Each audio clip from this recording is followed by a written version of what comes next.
Classe de la première année polaise ont le plaisir de vous interpréter la pièce qui s'intitule Socrate à l'école. Vous souhaitons un agréable moment.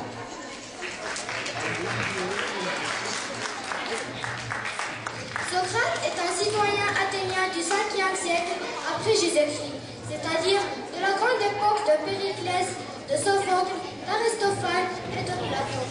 Il affirmait que l'important pour l'homme était de penser par ses. Stupéfait, il se mit à questionner les uns et les autres pour voir s'ils n'étaient pas plus sages que lui. Il interrogeait tout le monde, particulièrement les jeunes gens, se faisant un malin plaisir pour l'éducation qu'il avait reçue, jusqu'à ce qu'il découvre qu'il était en effet le plus sage dans l'éducation. La pièce qui suit est une imitation d'un dialogue de Platon.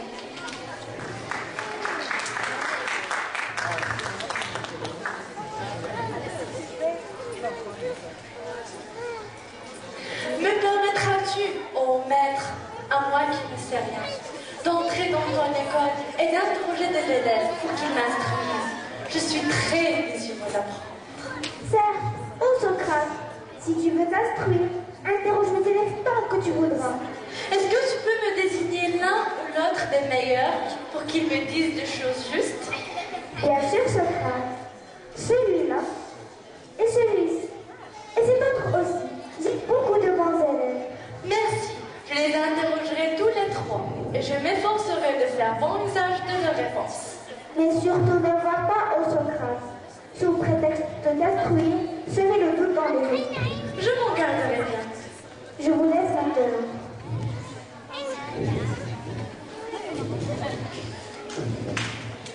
Donc, vous les trois, les bons élèves, vous avez l'habitude d'écouter attentivement les enseignements de votre maître? Certes, nous l'écoutons attentivement et nous lui répétons fidèlement ce qu'il nous a dit. Cela est bien. Je comprends pourquoi il vous considère comme ses meilleurs élèves. Et pourquoi lui répétez-vous si fidèlement ce qu'il vous a dit?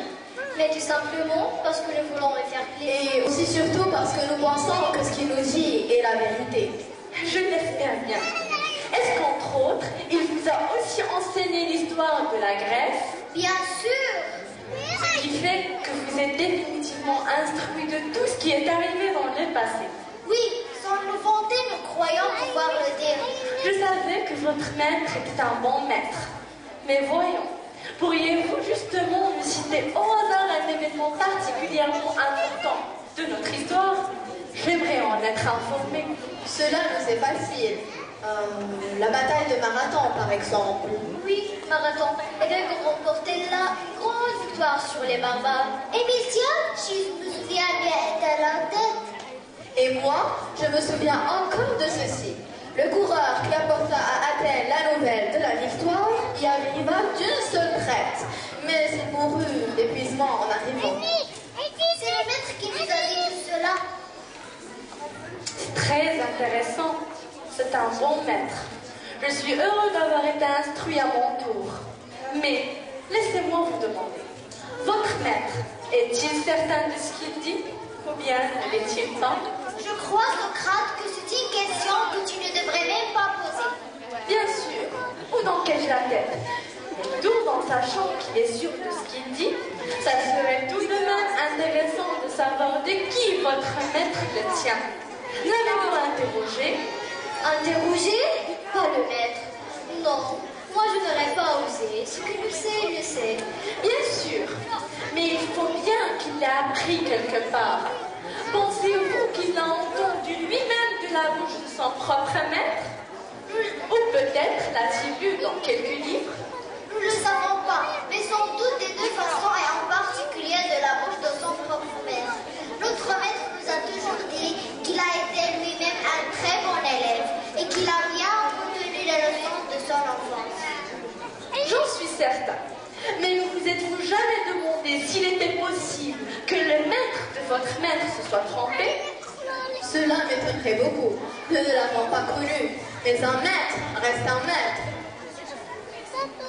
Ou alors, vous êtes-vous demandé si les livres qu'il a consultés ne lui avaient pas dissimulé une partie des faits, dans le but, par exemple, d'exalter rabaisser. Socrate, ce qui est écrit. Ne peut-on plus avoir confiance en ce qui est écrit? L'auteur d'un livre ne veut certainement pas induire ses lecteurs en erreur. Mais il se peut qu'il ait lui-même voulu ignorer certains faits.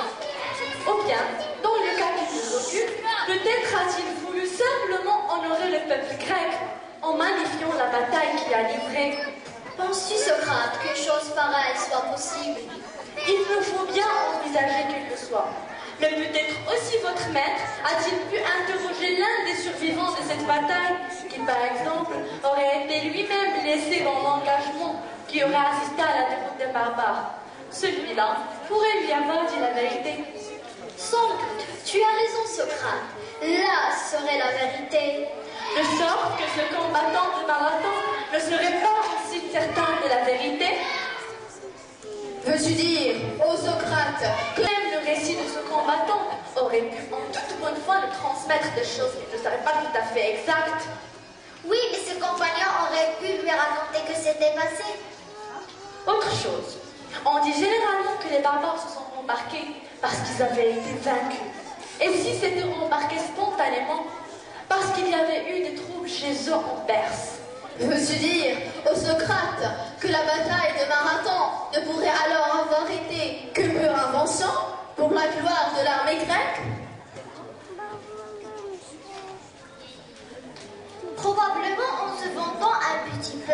Peut-être un peu plus que qu'un petit peu. Ne trouvez-vous pas qu'il est important moins d'être sûr de savoir, mais de soupçonner qu'on ne sait pas parfaitement? Socrate, notre maître nous instruit.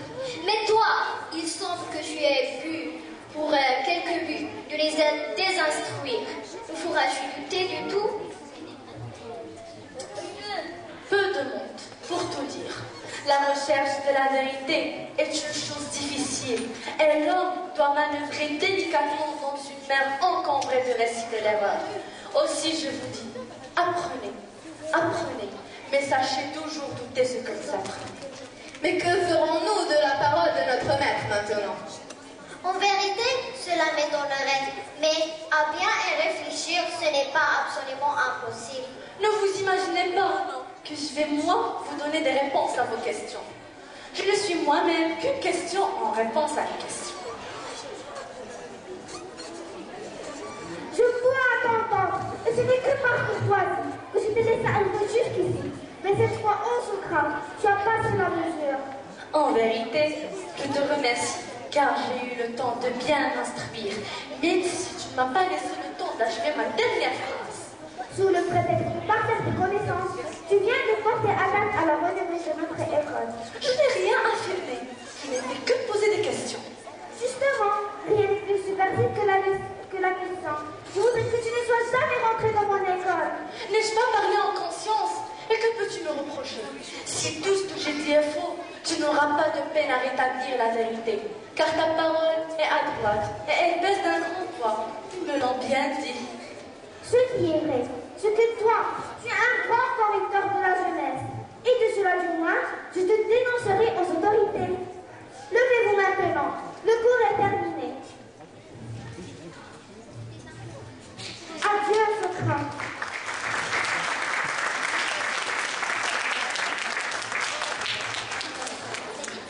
La pièce que nous venons d'interpréter a été jouée par les élèves de la première année collage.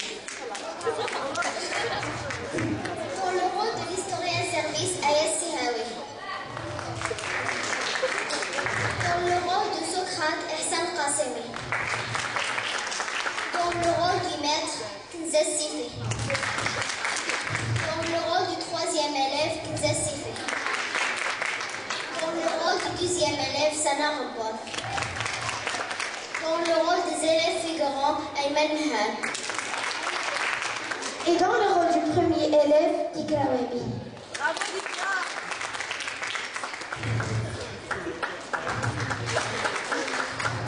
العريقة نجدها زاخرة برقصات فولكلورية. تلاميذ المستوى السادس أرادوا أن يرسموا أمامكم لوحة لرقصة جبالة.